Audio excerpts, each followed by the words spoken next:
Dear Diary, today was another very unusual day here in Alaska. I thought I would be watching moose and shopping for fur boots. But no.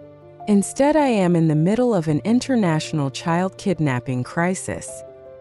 I wrote to President Putin a very polite letter. Of course, I used AI. Who doesn't? I asked him to return Ukrainian children to their families. The dear man must have misunderstood me because yesterday he turned up like Santa Claus. But instead of toys, he actually brought an orphan. I explained very pleasantly, with my First Lady's smile, that while the child was adorable, I could not possibly take on an orphan at this time. My schedule as president's wife is extremely demanding. Manicures, charity galas, hairstyling. Such a heavy workload. Mr. Putin smiled politely and left with the child.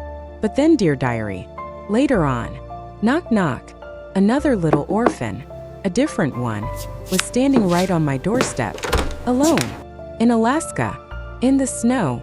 Can you imagine? Of course, I invited her inside for some hot chocolate. I am not heartless. I even called President Zelensky to let him know I had found one of his missing children. But Zelensky was not very thankful. He said she was too young to fight, and therefore not useful. Then, dear diary, what happened was incredible.